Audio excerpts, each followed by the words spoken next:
people that are listening, people that are watching on YouTube, this is Discover with Sbenati. We're on episode number 10. We have a returning guest. Salt, am I looking here or am I looking there? There. We have a returning amazing guest, not just any guest, but amazing guest who decided to take on this amazing challenge, this incredibly quasi-insane challenge of staying up for 55 hours. I tried, honestly, I got motivated to stay up a little bit longer than I usually do. And honestly, I felt like I was on some kind of drug. So we're going to hear all about it today. We have Dr. Dr. Reverend Kevin George, who's representing St. Aidan's Church on Oxford Street, and he's here with us. Without any further ado, take it away. Thank you. It's just Kevy, baby. Yeah, It's Revy Kevy. Revy Kevy. Call me Kevin, whatever you like. But great to be back. Episode number 10, which is a great number because that's Guy Lafleur with my beloved Montreal Canadiens. So that's a great number to be. C'est bon. And c'est très bon. C'est And très bon. also very good to be first returning guest for you. I'm honored, man. Thank you. It's our honor. It's our honor. So let's get straight into it. Okay, so you took on this amazing challenge, 55 hours. Besides all the the goodness that you raised, the awareness that you raised, the all the funds that you raised to help these amazing charities, let's focus on you. Okay. So when you first started this 55 hours, how did you feel? Thanks, bro. How did you feel starting it for the first, let's say, hour? Oh, I was jacked, man. Okay. It was because I'd been planning for so long that it originally back in January and February when the idea germinated, it seemed like September will be a long way off. And then we were planning, and as it got closer, particularly the last week, I was anxious a bit. I think when we came in here and we did a podcast, I was starting to worry a bit about how it was all going to go, and so it's like I just wanted it to happen, right? And so by the time the day got there and I got up for the first hour and there were people there and you were out there looking like $1 million, man, in your nice suit and all that, and it just felt so official. We had the stage from the city. And it was so big and awesome, right? Like when it was in the parking lot, and we had the bagpiper piping us up and all that. Like by the time I got up the stage, it was like all I could hear in the background was, "I get knocked down, but I get up again. You're never gonna bring me down. I get knocked down." And I'm like, You were very suave for all these things going through your mind. Yeah. Honestly, when I looked at you, you looked very cool, calm, and collected. oh man, And- everything is bouncing around in there. Right. So what I did was I listened to you for the first, I'd say it was maybe 15, 20 minutes, and Yeah. then I had to go back to work. Yeah. But then afterwards, what I want to know is, so you've been speaking for a while. So I mean, it's not new to you for you to speak to an audience for No. for a long time. No. So let's describe to me. I would say maybe after the 7th hour. So you start getting tired. Okay. So I found myself still excited. What was happening at hour 7 or 8, we were coming into the evening, and what was surprising to me was the number of people. So because we had sort of worried that, who's going to come and listen to this? I mean, this dude, right? This dude's going to talk for 55 hours. It's church, right? Like people are not into church much. And so, Well, sorry, just to pause right there. Yeah. You, by doing all this, Yeah. you made church really cool. Oh, thank you for that. It's true. And so it's like, okay, will people come? And then people were coming, which was a bit of a surprise to me in a way. And the more that people came, even though I felt like I should be getting tired, I still felt a fair bit of energy, right? I was physically getting a bit tired because it does take it out of you to sort of, if you think of doing anything for 7 or 8 That's hours. right, straight. Right, you're going to get a bit tired. But I was starting to get physically tired, but mentally I was still sharp. Okay. And I was like, okay, this is incredible. Like people are coming. There's a vibe in the neighborhood. People are honking the horns as they're going down Oxford, right? Right. It's like bonk, bonk. I was and hearing that. And I'm like, don't forget to tip your waiter, folks. And, it was a lot of fun, and there was laughter and a lot of joy. And we had the kids come on Wednesday night. And then it was at that hour that it began to rain. So we moved into the church. And once we got into the church, it was like, I can't believe this. There's like 60 or 70 people here, which we were trying to make sure we had at least 10 at all times. That's right. And there were 60 or 70 people. And I'm like, wow. And that really gave me energy for the next few hours, right? I was like, okay, we gotta knock this out of the park, right? So okay, for the first 8 hours, it started getting tired. Yeah, Okay. physically tired. Right. When did you hit the wall? I hit the wall at about 3:00 in the morning on Thursday, where I was beginning.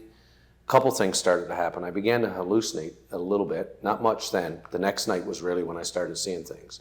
But that night I started to pause, and it was sort of like your computer freezing. Right, when it buffers. Right? Yes. So I'd be mid-sentence, or I'd be just finished a sentence, and I'd have the other one right in front of me or on the top of my brain of what I wanted to say. It might have been written, it might have been something I was thinking of saying. Right. And then I just stare into the distance. And then people are sitting there going, that's awkward. what do we do now? And it would last like, a couple seconds, right? And it was like the brain sleeping without closing my eyes. That's yeah, right. It was like boom, and then I just sort of go, okay, and then I pick it up again. Yeah. So I really struggled, and I think the worst hour, and it's fuzzy for me, some of the volunteers would know for certain, but I think it was around that 5 or 6 a.m. point. Yeah. And we're waiting for the sun to come up, right? And I was really tired, and at that point, some of my organizers were worried that we're going to have to pull the plug on me, right? They were like, okay, maybe he needs to go sleep, and we'll get somebody to take over for a little bit. Oh. And my wife, God bless her, my wife was a part of that conversation. She's like, no, absolutely not. Like, he's like, if anybody's going to do this, it's going to be Kevin. He's going to do this. Wow. Like, you gotta. And what gave them that signal? Well, they were just worried because I was stopping so frequently during that hour, right? And I was really struggling. There's no doubt I was struggling. If I were them, I'd have been in the same sort of place of worrying, like, is he okay? Right? They were worried for me. Right, of course. So they were like, well, we don't want him to hurt himself. We don't want, so maybe we need to think about this. And I remember I got my 5 minutes.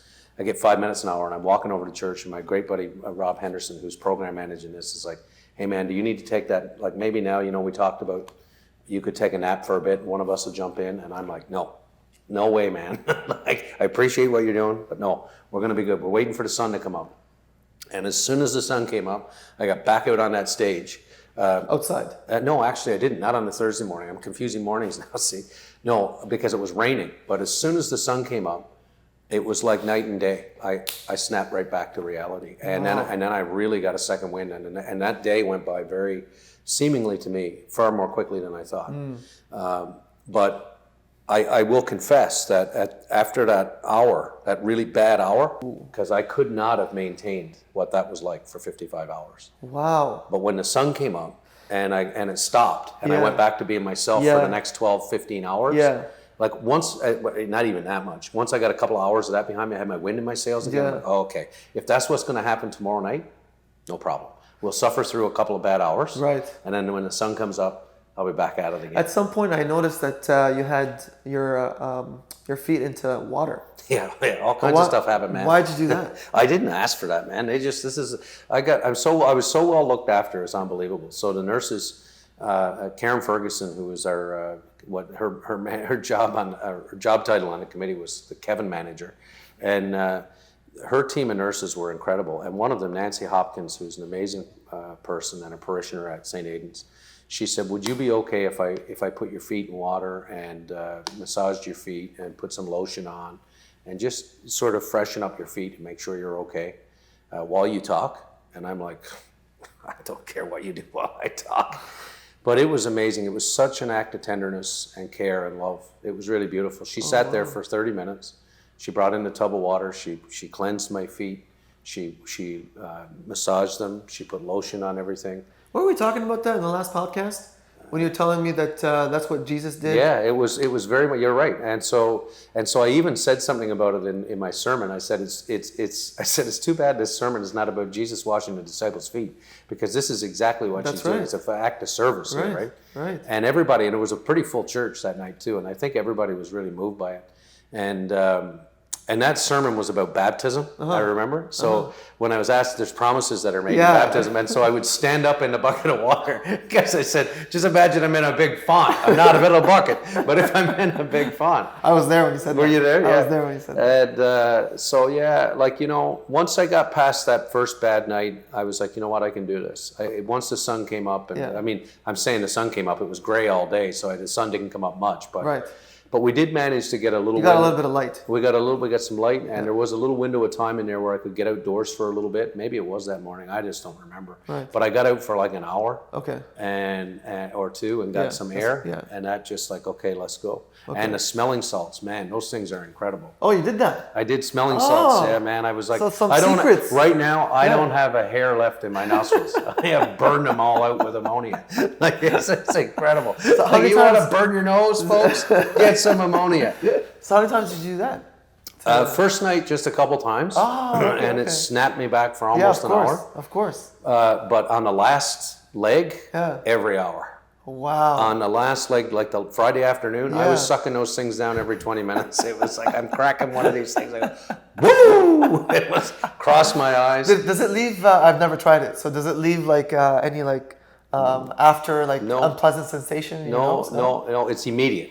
It's a very unpleasant sensation for a second. Like your brain, your nose, your head. It's like, and then you snap back to reality. But in the end, I was only getting about 15 minutes of alertness out of it, right? Because I was so tired. My brain was just done. Of course. It was cooked. At about hour 54, my brain was cooked. So at some points you were hallucinating.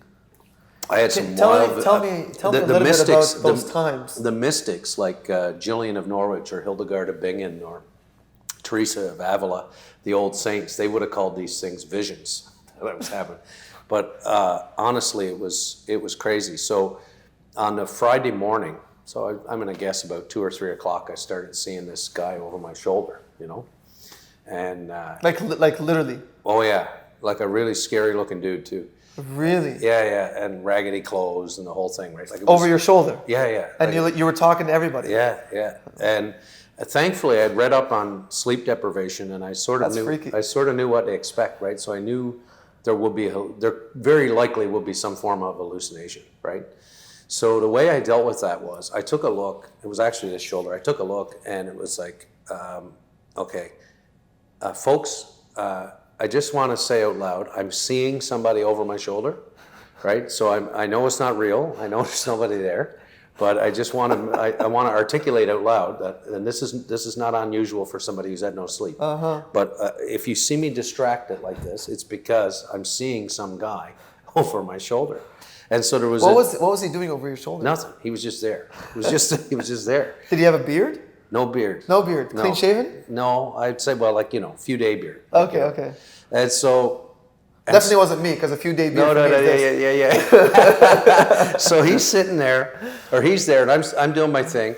And then there's a dude sitting in the congregation who's been taking notes at like 3 o'clock in the morning. And by this time now, I've become a stand-up comedian. Yeah, you have been. Right? It's hilarious. So I have become a comedian because some of the material I had, I didn't like. And I switched off and started telling stories, which was really impressive to even me, because I thought, I don't know where I'm coming up with stuff right now because I'm so tired, right?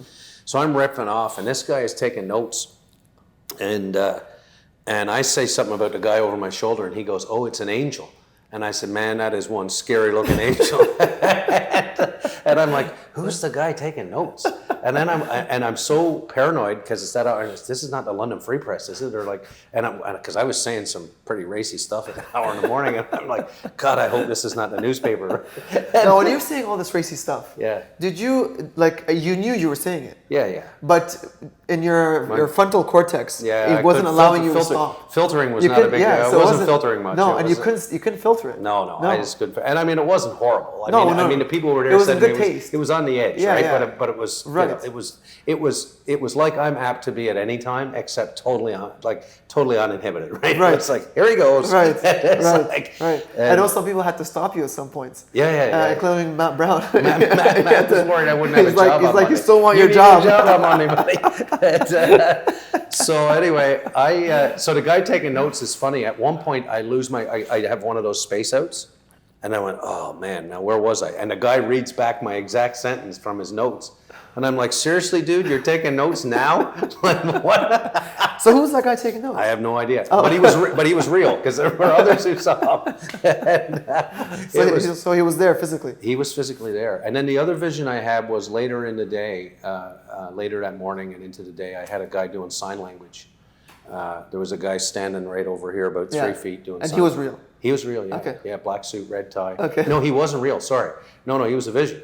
Like he was. Oh, for real? Yeah, no, it was. No, like I mean, like a hallucination. Yeah. Oh, no, I was. So hallucinating someone was doing sign. Exactly. Now it could have been gibberish because I don't know sign language. But there's a guy standing here, right, in a black suit and a red tie, and he's not really there. Okay. But he's there in my mind, right? Yeah. And he was there for. I could go for 5 minutes. I'd come back. He was still there. Like, wow. And you can see him from like an actual human being. Like in my periphery, right? I'd Really? see this guy doing Yeah, this. yeah. And But if you were to look then at I him, switch my head. There's nothing there. Ah, okay. I see what I mean? Yeah, I see. Right. See, So yeah. so out of the periphery, I'm seeing this thing in my brain. Yeah, Of a I guy see. standing there Right. doing, and it's almost like a dream in a way. It's like I'm having this vision of somebody doing sign language. Yeah.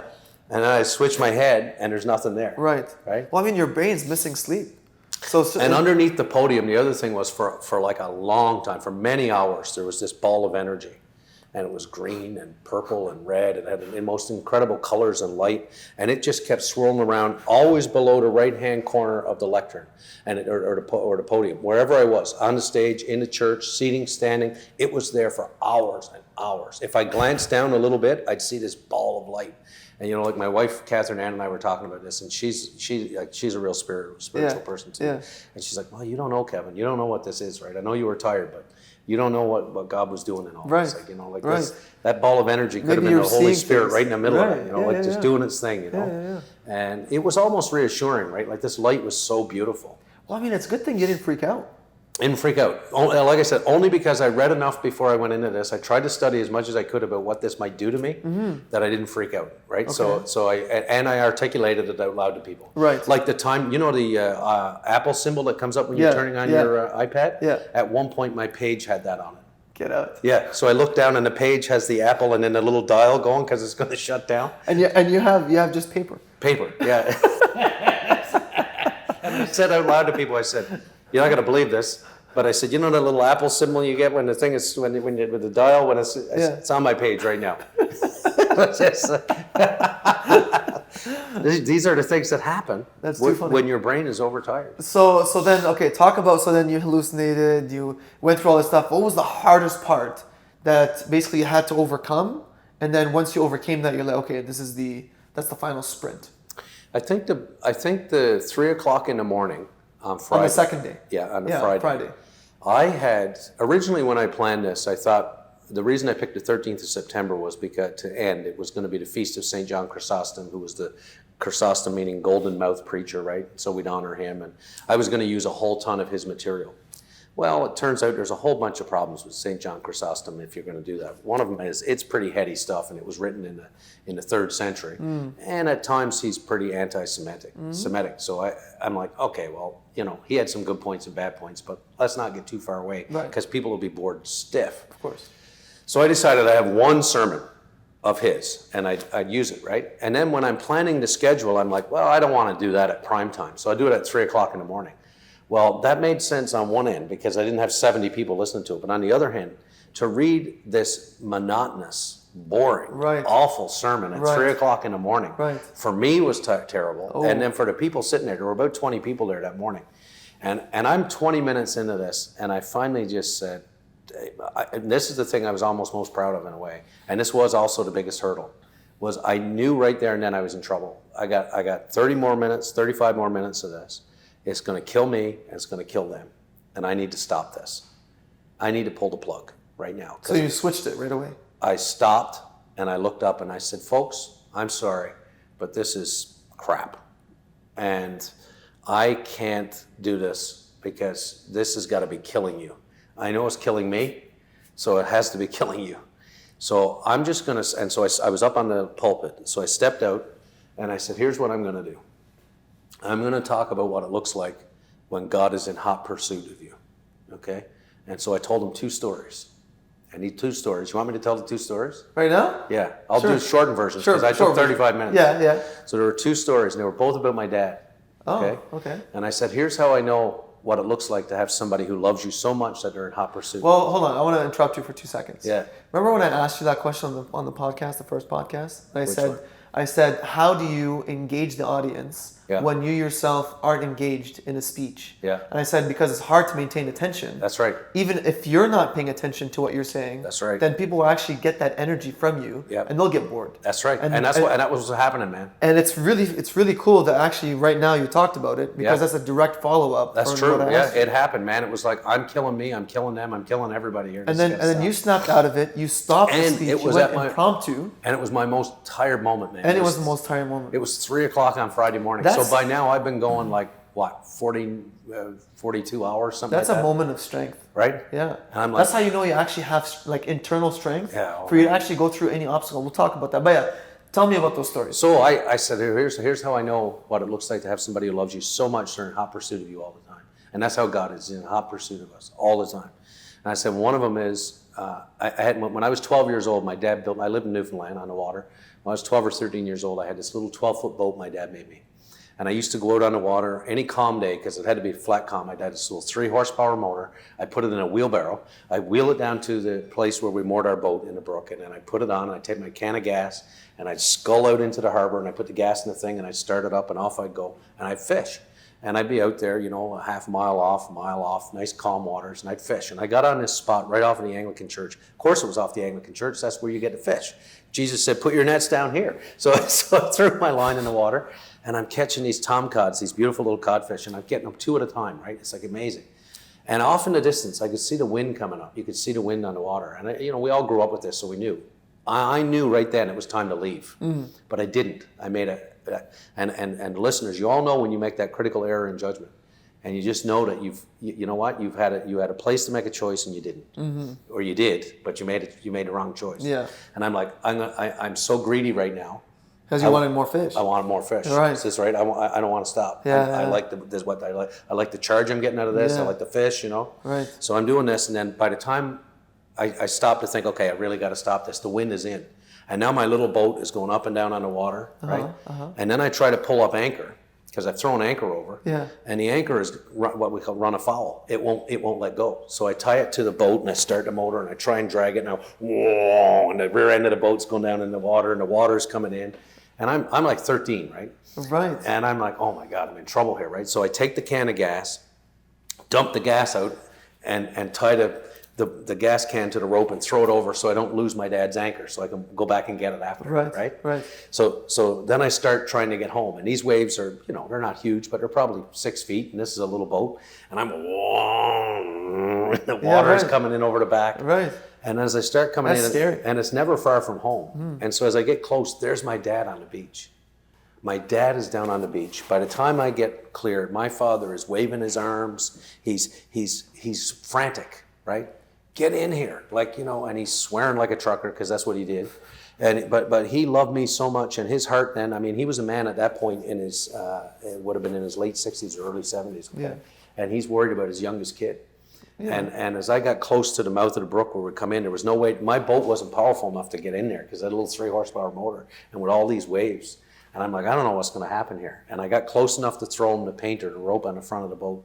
And he was there, in the water, grabbing this thing and pulling me in, pulling me to safety, Right. And so I told him that story with a little more detail. And the other story is a funnier story in a way. And I said, when I was about roughly the same age, maybe a little younger, me and my brother Daryl, other brother Daryl, were sitting in the back seat of my dad's 1973 Pontiac Laurentian, towing a Bon Air camper that my dad had, camping down on the Burin Peninsula in Newfoundland.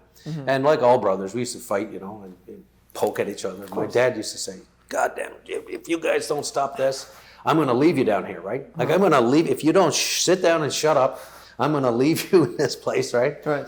So we stop at the gas station, and I'm like, Mom, give me some money. Mom, give me some money. So she gives me a $2 bill. You won't remember those, but there were $2 bills. and so I run into the thing. Before the toonies. Yeah, before the toonies. That's exactly right. They eliminated them and brought in the toonies. So I run into the store, and I get a bag of corn puffs and a bottle of Coke, and I was the happiest man on the Burin Peninsula in Newfoundland, man. I was so excited. And I come out that door, and then all I see are the taillights of the Bon Air camper pulling away from the gas station and going away. And I immediately, my heart broke. It shattered in that place. And the tears just started streaming down my face. Yeah. And I thought, holy shit, I've gone ahead and I've finally done it. I've pissed him off so much. My dad who loves me, he's left me right here. He just said he had enough of me. Okay. And I'm like, And I what can't happened? believe he did this. Yeah. And I run across the parking lot. I run across 4 lanes of traffic. Like that I didn't get killed was nothing short of a miracle. I get across the street, and there's a little bit of a divided laneway, and I'm running down the road, and then about a few minutes into this, I see the car coming back, like frantic. This big old Pontiac is screaming down, and it goes to the next intersection to turn around and come back to the other side. Yeah. And we got a visitor. Yeah, we got a visitor. Yeah. And so we get to the other side, and he's coming back to get me. He didn't know I was in there, right? Okay. So when he found out that I wasn't in the car, Right. He turned around. Turn around. Right. He was devastated. Yes. Right. Yeah. Like he was so concerned that he just freaked out. Like his boy is back at the gas station. He doesn't know I'm back there, right? And he's like, oh my God. And so he was heartbroken, and he comes running. Where were you at that point? Because I was running down the street. Right. Because you were across the street, so you came back. He came back to get me. Yeah. And then as he came to get me, he had to drive past a little bit. And the funny part was there's a hitchhiker there, and the guy runs past me to the car because he thinks the dad's coming to pick him up, right? He thinks it's a ride. Yeah. And he gets to the car, and I don't know what Dad said, but all I know is that guy came off the car in a hurry. And then I get there, and I get in, and I'm hyperventilating, and I'm crying, and I'm upset. And what I remember is just my dad, who was so angry, but it was a righteous anger. Yeah. His anger was, why didn't somebody tell me, that he was in there? Because all he could think about in his head was, if you lost. I left him there. He feels I've left him there because I've said all these things, Yeah. My kid's Right. back there, and he thinks that I would leave him Right. at a gas station. And the way that he was moving mountain with the trailer and the whole thing to get me was like, I got to get him. I got to get him now, right? Yeah, I got to get back there and make sure he's okay. Of course. The first lifeline we see is Still God. got the rope at the end. Is God, gotcha. Yeah, the Sultan, Jesus, and is right there with a rope, or right there with a hand to take our rope and pull us safety to shore. Right. And it's amazing. It's like, you know what? I've messed this up royally. Yeah. And You still give I was right on the edge of thinking I'm not going to make it. Right. I mean, as a kid, I'm thinking I'm going to drown out here today. Right. This is it. Right. And then I'm not, because this person who loves me more than in anything he could probably say or do is right there to say, no, son, I got you. You're going to be okay. I've had a few of those moments. Right? Yeah. And so to me, God is like that. And then and likewise in the other way, it's that in the other story is that, sometimes we can take that refining that we get from God of saying, buddy, you're really pushing your limits right now, okay? Right. And you better get your life back together. But it's kind of like, I still got you. Yeah. Right? Yeah. But God is giving that refining, and you're like, oh yeah, and then all of a sudden you snap one day and you see the taillights of the trailer pulling away, and you're like, oh no, God's leaving. God's got to get my stuff back into gear. I was warned about this for a long time, and I didn't listen. Right. But it wasn't like that at all, because the minute that it became clear that this is what had happened, God's like, no, that's not ever what I intended for you. Right. No, I don't want you to feel like that, ever. Right. You don't need to feel that I'm going to abandon you. I would never abandon you. I know I get pissed at you at time to time because you can test my patience, but I would never leave you alone. Never leave you alone. Good stories. And so I took those and I sort of, Well, that's amazing how you went from, because you had a schedule. Right, you had a schedule. You had like certain speeches. I had a timekeeper there holding up. Do you know the number I learned to hate? 40. I hate the number 40. Why? So the timekeeper would give me a 5 minute show how many minutes had passed. Yeah. So I had to hold up for me 5 minutes, 15 minutes, 20 minutes, 30 minutes, and then I'd sort of judge by the pages I'd gone through if I needed to speed up or slow down. Yeah. Right, and because my normal rate of speech, I'd need about 9,000 words. I think I was telling you this before. Yes. But I had written them about 5,500, 6,000 based on talking more intentionally. Yeah. The more tired I got, the harder that was to do. Right. So I noticed that too, actually. So when they get to the 40-minute mark, they'd hold up the 40, and I'd look down at my binder and I'd go, oh, page and a half. I need 15 minutes, right? And I've been talking for 48 hours. Yeah. And I got to come up with 15 minutes worth of material, and I got to do it again the next time. You know what's amazing though is that after all that was done, like everything is done, you're tired, I'm exhausted, yeah. Actually, it was 60 hours. Let's be real. No, let's be real. I got up at 6 o'clock in the morning. Yes. And I got home at 8 o'clock on a Friday night. So whatever that math is, it's more like 70 hours. Right. So it was a long period of time. Yeah. Despite all of that, you still, after everything was done, you still had enough energy to actually like give a speech. Only because of God. Right. I mean, you attribute that energy to God, but I'm saying is it's amazing that, because I mean, I don't think a lot of people have that kind of stamina, that kind of charisma, that kind of like, that energy. Surprised me. It surprised everyone, because at the end you were still, because people after a certain time, they get very grouchy, they get very tired, they don't want to talk to anybody, they want to be more isolated. You're the exact opposite. You were making everyone feel loved, you were cracking jokes, you were saying this and that and the other. Well, I had to let everybody know about Mr. Adonis here. But it was, honestly, I thought it was amazing. Because if people were just to walk in church at that point, they would never know that you were not sleeping for 3 days. Yeah. Yeah, so. Well, I'll tell you a big turning point for me, and this has a lot to do with my wife, Catherine Ann, and the care that she gave me throughout, because she made sure, like I said earlier, when others were ready to sort of, because and as I said, to their concern for me, right? They were absolutely on the right track to be worried about me. But it was Catherine Ann who's like, no, I know he's got this, right? So he's going to do it. When I was, my family are all out east in Newfoundland. Hello, folks. If you're listening to the podcast, hello, Newfoundland. It's good to see you. Special shout out to Dillo Brewing Company. And so I saw one person wearing that shirt. Yeah. One of our bartenders is wearing that shirt. Oh, yeah. That's my nephew's brewery. Oh, okay. And so my family, I have 6 siblings in Newfoundland, and we're a close family. We all love each other. We support one another's endeavors. And they saw this as a big deal, and they weren't able to be here to see it. And the live streaming never worked out, so they never got to see any of it that way. And my nephew got everybody together at the brewery, actually, and they all made this video of all of them encouraging me. And they sent it to Catherine Ann, to my wife, and she decided to hold on to it till I needed it, right? She was like, no, I'm going to keep this till he needs it, right? And there was some debate about, show him now or whatever. And it's like, no, I'm keeping this till he needs it. And so there were 2 points, and I just back up a little bit. At hour 46, and I was starting to wane, John Davidson, who walked across Canada, and I kept trying to hold him before me through all of this too. Part of what encouraged me was every time I get really tired, I'd think, okay, John didn't stop walking, right? He kept walking 33.5 kilometers a day no matter what, right? Rain, sleet, snow, hail, didn't matter. He was out there on the road. So John had given me an envelope before we started, and he said, open this after hour 46. Don't open it till then. So I gave it to Catherine Ann. I said, take this, bring it to me at hour 46. So Catherine Ann comes to me. We open the envelope. So I'll back up. I was there. Yeah, you were there when we did that? I was there. Were you there? Yeah. So I say, I don't even know what happens. But there in the envelope is a picture of Jesse, an 8x10 of Jesse, and a note saying, you're down to single digits. I want you to look at this kid and know these are the people you're doing this for, right? Like, this is amazing. So it was really moving. So that gave me a jump for a bit. But by hour 53 or so, 54, I was freezing up with such an alarming regularity, that sort of screen freeze thing happening.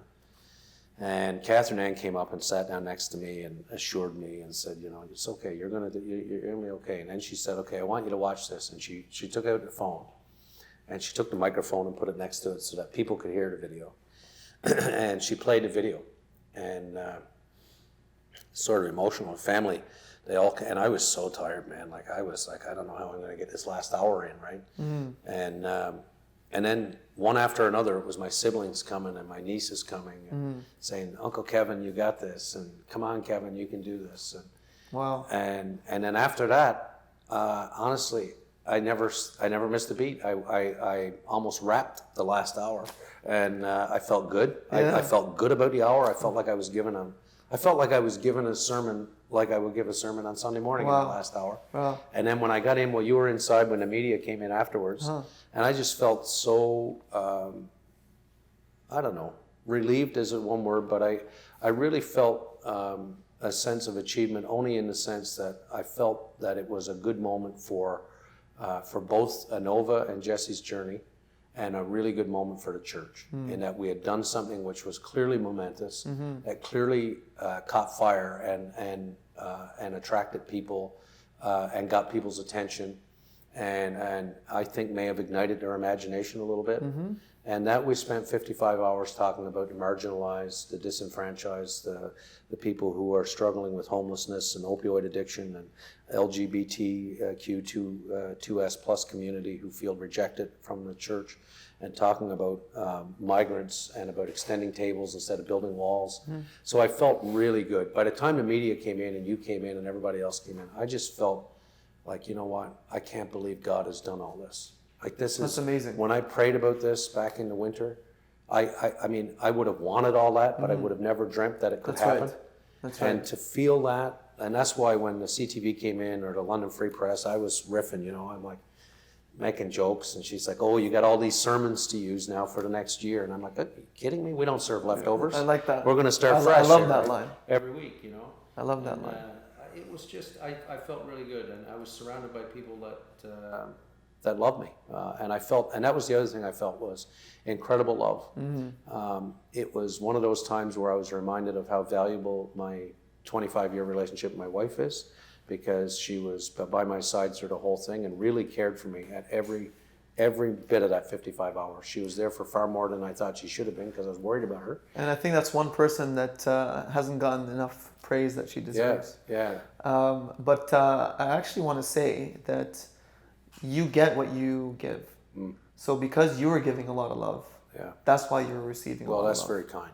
But I just felt like, I really did feel, and I said this to people, I just feel a lot of love. And I don't mean just love for me, but I just really felt a lot of love.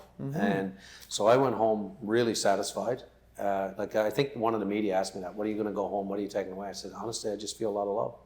And that's important, because sometimes, you know, when you're out on the edge of things, you get critics. Of course. This may happen for you, I don't know. Of course. But with me, all the time. But with me, there are people who sometimes misunderstand me. At times, because I'm a little on the edge and I push the envelope a bit, and I can be very opinionated. People sometimes read me a little wrong, I think. And that's anticipated. Yeah. And so when you feel overwhelming love from a bunch of people, it's really reassuring to know that, you know what, just as I was talking about those stories of my dad, so loved by God, so loved by God's people. God so loves the world that God wants us to love one another and do the sort of things that we saw happen. In the work that the people put in to make that happen. I mean, every 5 minutes when I come off, I just saw people moving and doing things like, I mean, these people worked. Ron Gulka and Greg Duffy and Morgan Sherlock and all the bartenders who were there, and the nurses and there were a lot of people. Peter Anderson. That's right. There were people.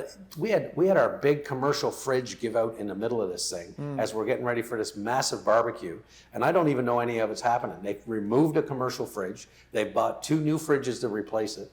They put an electrical outlet into the church house for the RV that was being used for security. They put in a new water line. There was stuff happening, and I had no idea it was all happening. It was all these guys, and it's like, no, we're gonna crack through this. It was the community basically coming together. It was an incredible community event, and I really did feel a lot of love, and it's been impressive to see. And you know, just to go back to Catherine Ann, like there was another point in the morning where, like, you know, you were talking about Nancy washing my feet, right? And how beautiful that was, and it was sustaining, right? And then later on, I got really tired again the next morning, and I hit that sort of pre-sunlight or in that area early morning time of needing to get through an hour. And I was looking out and saying, where's Catherine Ann? I'm like in the middle of my thing. So someone went and got her, and she came and sat. And one of the photos I treasure most out of the thing is there's a picture of Catherine Ann sitting on the step next to me as I'm in the chair doing a sermon, and she's rubbing my feet, and she rubbed my feet for an hour. And that just sort of gave me enough to get through it. And I think that's sort of a metaphor for a lot of things that we do in life. I mean, listen, it's messy and it's not easy living life, and things are challenging. But if you lean on the people who love you, and you count on them, and you call on them, and you say, you know what, come and assist me. I think our bigger problem is that we've been raised on a ethic or it's a lie really, but we've been raised on this notion that we're individuals and individually we make our own success and we do our own thing and that we're self-made people and all that. And it's just a pile of garbage. I mean, the fact of the matter is that we all have people who've loved us into being. And on a theological level, we all have a God who's gifted us to the world and the world to us. And well, I mean, individualism is a very Western concept. It is. It's not an Eastern concept. No, it's not. So yeah, I mean, for you to actually break that threshold and bring everyone together, it's actually each other, right? That's very attractive. Like, you know, it's easy, and that's why I say there's a bit of a paradox in this. That's why it's easy to sort of, you know, we use the sort of individual angle to for want of a better term, sell this event and get the strength of sponsors and so on. But in fact, the event itself was a massive community event. 100%. Right? 100%. So it may have had Revy Kevy thrown on it, but the truth of the matter is that what really made the event go was we brought the whole community together. Absolutely. And not just the volunteers, but when we finished, when that parking lot was full, when I got to the end, and I was feeling good, and I'd had my family behind me, and my wife behind me, and everybody behind me, I'm like, you know what? This is what I prayed about. Like when I pray, God, please put you know, like I told you about the sponsorship, right? God, just, you know, put these people in the right place, and your prayers got answered. And you wouldn't believe the stories I've been getting. Yeah, like, I'm sure. People, I had a phone call from a man to the parish, and he said he left a message and a phone number. If I had time, call him back. So I called the other day, and he said, look, I just wanted to tell you that I listen to you on the radio every week. I really like you. I like what you're doing. And I thought I'd get somebody to drive me into your event because I thought this is going to be amazing. So he said, I came to your event, and he said, when I walked into the parking lot, you were reading from Scripture the story of Jesus encountering the blind man. And he said, I'm blind. And I remember when he came in, because he had a cane, a CNIB cane. And I remember in my mind thinking, I hope this is okay for him, you know, because in the story, Jesus takes spit and mud, and he makes it like a salve, and he puts it on a man's eyes, and then he has him go wash, and he's healed. And the sermon was about, you know, having our blindness healed and about being able to see the love for what it really is and all that stuff. Right. And so this man said, I came when you were giving that sermon, and I'm thinking, oh, he's calling to tell me that this was hard for him and I should have been more sensitive. But that's not what it was at all. He called to say, you know, this was life-changing for me. Like, this was amazing. In what sense was it life-changing for him? Well, he said, I just felt like there was something powerful going on, that I, a blind man, would turn up at the moment that you're talking about a blind man. Of all the stories in Scripture that you're going to talk about in the hour that I'm coming. And I thought this was ordained for me to do this. Right. And he said, and the message was so powerful. And he said, I was going to stay for that, and then I ended up staying longer. Yeah. You know, because of that. That's an amazing story. Yeah. Seriously. We have another friend who came out at 12:30 thinking he'd spend an hour because he knew me socially. He's not a church guy. And he's like, I'll go support Kevin for an hour. He came at 12:30. He left at 7:30 in the morning. Wow. He just couldn't stop listening. Wow. And then he went home, and he was telling his wife, and his wife called our mutual friend Peter and said, Peter, I don't know what your priest said last night. But you're a different person. My husband's come home like a different man, like something's going on. You have that energy that you give to people. I mean, it's sure. I mean, you attribute it to the Spirit and to God, but I mean, it's you. It's like you have a lot that you're giving out to the community, and because you have a lot to give out, a lot of people have things that they want to give back to you, and we thank you so much for being part of the community, and we're blessed to have you as part of the community, and also as well as Catherine Ann, who's going to be here right after you. And she's, by the way, we had a wedding last night, and she was there. One of my favorite lines is, they always get me to get up and do grace at the meal. So I get up at the meal, and I always give a nice grace, and then at the end, my last line is always the same, and this is what it is. Where am I looking? Which one? This one? That one.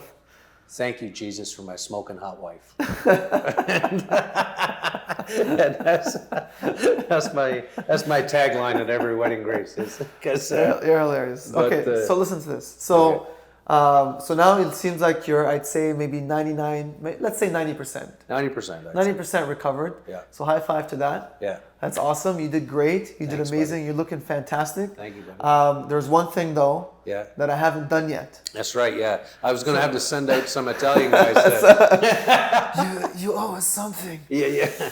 So I want to be a part of the family. do you want to continue living? Yeah.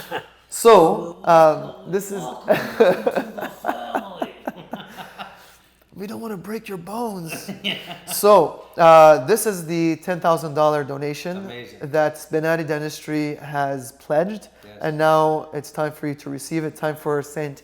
Aidan's Church to receive it. Yes. So thank you for what you've done. Thank you for what Catherine Ann has done and every single other person that has done, from CJBK to all the other sponsors.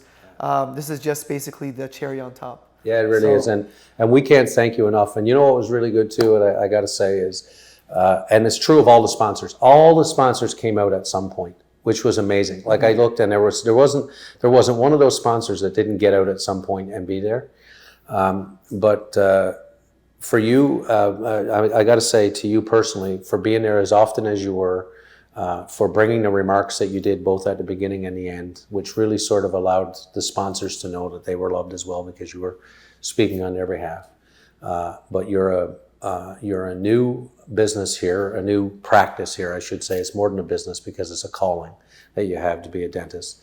And reading about you and the things that you've done to care about others, you know, when the Syrian crisis was on and all that, and to hear and know a little bit about your past and that, you know, you had your own fears about dentists when you were a kid, and to see what you've done in this amazing practice to make this a comfortable, welcoming, and inviting place for everybody so that people can have their fears assuaged and they can feel cared for and loved and all that. And then for you to step up so quickly into your practice and take on a major title sponsorship is a real testament to your own care.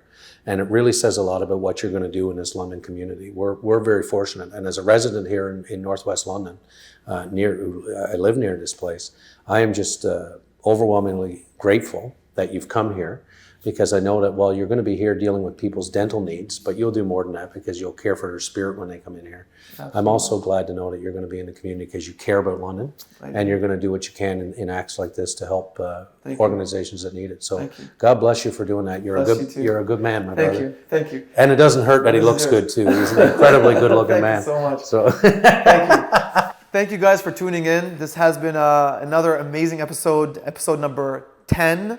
On Discover with Sbenati. 10,000? Episode 10? Episode 10. I told you guys, it's all meant to be. It's all but Guy Lafleur, my friend. It's all, that's right. Et le bout.